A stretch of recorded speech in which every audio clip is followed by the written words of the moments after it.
dia. No começo, um time formado por jovens da elite, de origem alemã e donos de uma única bola de futebol da cidade. Hoje, um clube popular, de torcida numerosa e apaixonada, acostumada a títulos. Entre uma realidade e outra, 100 anos de história. Em 12 de outubro de 1909, era criado o Coritiba Futebol Clube.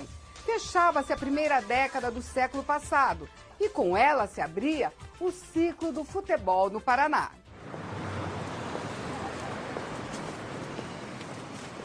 Centro de Curitiba, Biblioteca Pública do Paraná. Na divisão de documentação, fomos procurar registros da origem do clube mais antigo do futebol paranaense.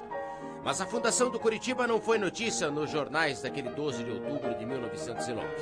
Só 11 dias depois, uma pequena nota falava de uma partida contra o Ponta Grossense, o primeiro jogo de uma história que foi sendo resgatada ao longo das décadas. Nessa foto, vemos os jovens pioneiros na viagem de trem para Ponta Grossa. A escalação poderia ser de um time genuinamente alemão. Auer, Labschi, Dietrich, Iversen, Juxi, Obladen, Kastrup, Maski, Schlenker e Essenfelder. Fritz foi o primeiro capitão de um time que teve como primeiro presidente João Viana Sailer. A torcida do Curitiba deve o Curitiba hoje a esse homem que foi João Viana Sailer. Ele aglutinou a colônia germânica aqui de Curitiba, eram todos esportistas, gostavam muito de esporte. Eu tenho um orgulho imenso de ser coxa branca e de saber que meu avô tem um pedacinho de mérito nisso aí. A foto no centro da sala é antiga, o momento é atual. A neta e 3 bisnetos do primeiro presidente do Curitiba relembram com orgulho do patriarca da família Sailer. O sonho dele sempre foi esse. Equiparar o Curitiba, sempre ele achou que era com os times do Rio de São Paulo. Naquele tempo acho que não tinha nem o campeonato como tem hoje. E o Viana Sailer comandando o Curitiba, até que apareceu um homem que transformou tudo no Curitiba. O jornalista Vinícius Coelho, estudioso da história do clube, conta que outros dirigentes também tiveram papéis importantes. Um cearense, um baixinho, esperto que era danado, chamado Antônio Couto Pereira. Ele veio na década de 20 aqui para o Paraná, através da Revolução e tudo. E ele viu que o futebol era o gancho para ele se impor na sociedade paranaense. O Couto Pereira fez o Belfort Duarte, e já em seguida o Belfort Duarte, em 1939, ele fez a sede do Curitiba. E foi esse crescimento tremendo que culminou na década de 70 com o Evangelino, conquistando aí 33 títulos.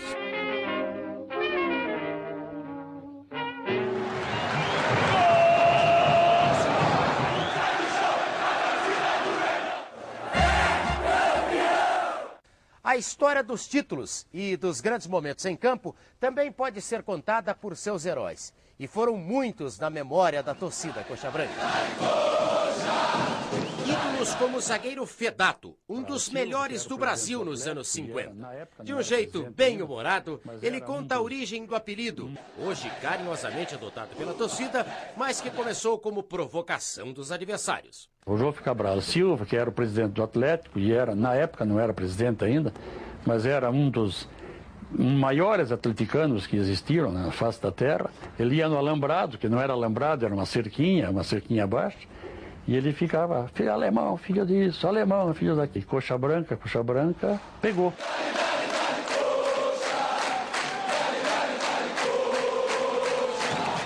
Essa é uma camisa do Curitiba, camisa oficial nossa, e essa chuteira simboliza aquilo que você sempre fez por nós. Não esqueceremos jamais. Obrigado. Você merece.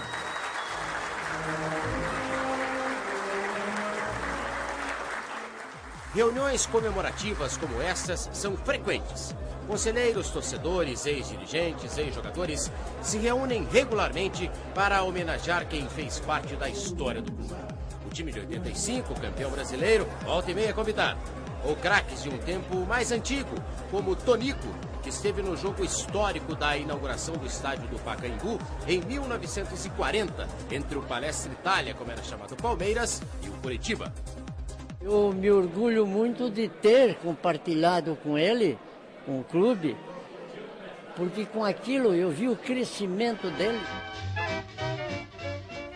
Crescimento também de patrimônio.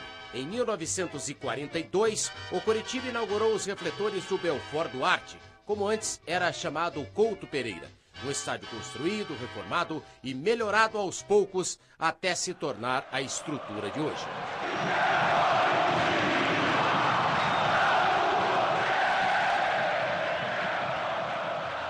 Também chamado de Alto da Glória, o campo do Coritiba é motivo de orgulho para quem nele jogou e que vive intensamente o dia a dia do clube nos últimos 43 anos. Nas 4 décadas de clube, Dirceu Krieger foi de jogador a treinador. Trabalha até hoje no departamento de futebol, dedicação que tem reconhecimento de torcedores de várias idades. Às vezes pedem autógrafo, uma geração nova pede autógrafo, porque ouviram os pais ou os avós.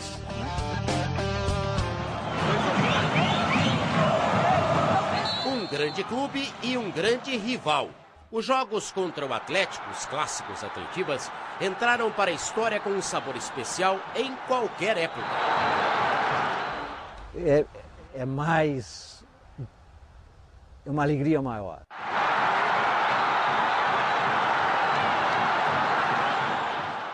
Tive a felicidade, né, de fazer vários gols contra o Atlético, isso é fundamental para ficar do lado da torcida. Em 95, o Atletiba no Couto Pereira lotado, uma quarta-feira à noite.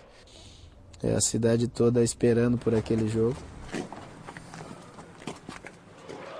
Alex e Pachequinho foram ídolos dos anos 90. Com talento de sobra, foram decisivos na volta à primeira divisão do Campeonato Brasileiro em 1995. Martírio, né? Durante quase 5, 6 anos aí lutando para voltar à primeira divisão. Foi um jogo espetacular, fantástico, onde eu tenho só boas recordações. Alex jogou apenas 2 anos. O suficiente para ser identificado como um dos melhores jogadores já revelados pelo Coritiba em todos os tempos. Mas o craque não se considera ídolo.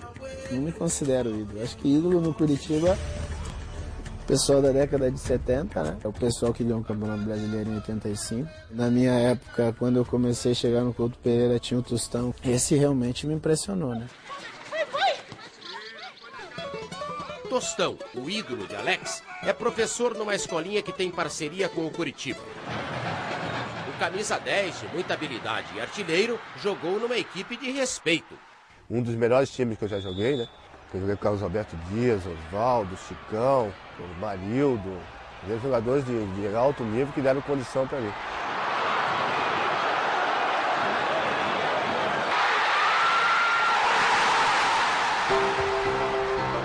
Voltando mais um pouco, os anos 70, o hexacampeonato, a maior série entre os 33 títulos estaduais que o Coritiba conquistou. Eram os tempos de Zé Roberto, o atacante conhecido e sendo notícia tanto pelos gols e grandes jogadas, como pelas noitadas e farras. Foi nesse período que o clube revelou o Dirceuzinho, que depois brilhou no Vasco e na seleção. Vários outros jogadores também se destacaram. Aladim, Milo, John Abadiá, Paquito, Hermes, Dreyer, Leocádio, Hidalgo, Cláudio Marques, tantos outros, em times que se revezaram ao longo daquela década, quase sempre com um troféu na mão. No gol, Jairo, o Pantera, o ídolo negro na história coxa branca. Jairo sensacional. Chegou chutando, goleiro Jairo.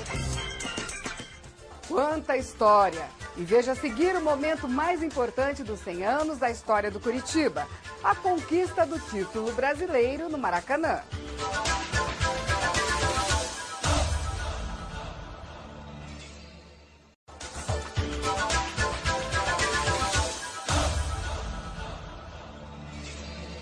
Coritiba 100 anos. Meu Paraná de hoje revive os momentos mais importantes da história do clube mais antigo do nosso futebol.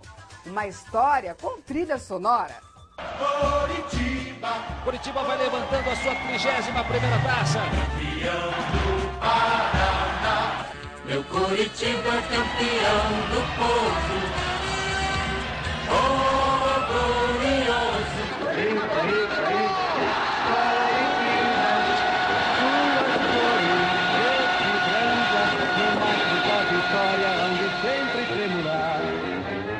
O hino que lembra uma marchinha de carnaval embalou as comemorações de um período de afirmação do Coritiba no futebol brasileiro, sempre sob o comando forte do presidente Evangelino Neves. Em 1973, veio a conquista do Torneio do Povo, um torneio interestadual que reuniu Corinthians, Flamengo, Atlético Mineiro, Internacional e Bahia. Foi o primeiro grande título sul do país. O time titular, considerado titular, que jogou a maior parte do tempo, era Jairo, Orlando, Berdan, Claudio Nilo, Hidalgo Negreiros, Leocádio, Zé Roberto, Tião, Batia e Aladim. Foi o primeiro título nacional importante de um clube paranaense, mas apenas um aperitivo para o que viria 12 anos depois. O momento mais importante da história dos 100 anos do Coritiba aconteceu aqui no estádio do Maracanã, no jogo da noite de 31 de julho, que acabou já na madrugada de 1º de agosto de 1985. É campeão do Brasil, Coritiba! É campeão do Brasil, Coritiba! 100 mil pessoas no Maracanã. Os torcedores dos 4 grandes clubes do Rio se uniram em torno do Bangu. A torcida do Coritiba também não era pequena e foi muito vibrante. Coritiba começou o jogo com Rafael, André, Gomes, Geraldo e Dida, Almir, Marildo e Tobi, Lela, Índio e Edson. E saiu na frente com o Índio. A bola chegou a tocar na barreira, o Índio bateu muito forte. O Bangu empatou com Lulinha. Cruzamento de novo, a bola batida, desviada. O goleiro Rafael, em grande fase, garantiu o 0-0 na prorrogação e o jogo foi para os pênaltis. A primeira série foi emocionante, todo mundo fez, 5-5. Na segunda série, Ado mandou para fora. Tá fora! Pode acabar o campeonato agora, quem é? Quem é? E o zagueiro Gomes entrou para a história do Coritiba. Gol, gol, gol, gol! É campeão do Brasil, Coritiba! É campeão do Brasil, Coritiba! Desta cidade, vamos às ruas comemorar!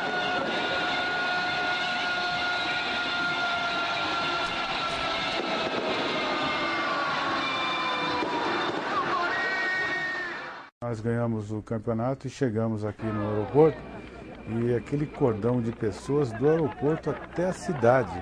Foi uma coisa maravilhosa. Quando nós adentramos aqui na cidade, foi uma loucura, foi uma emoção, foi uma participação da cidade, não só do torcedor do Coritiba. A gente sentia que a satisfação era geral, porque é uma coisa difícil de uma cidade conseguir, né?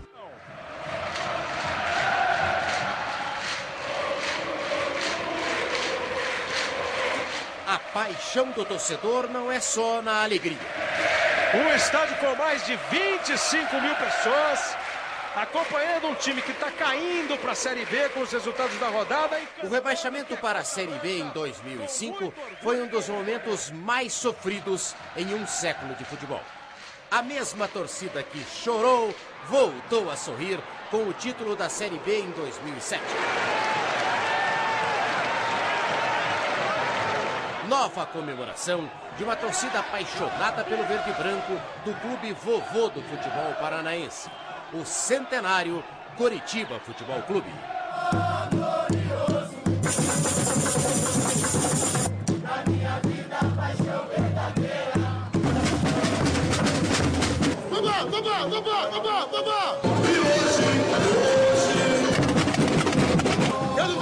Quero ver!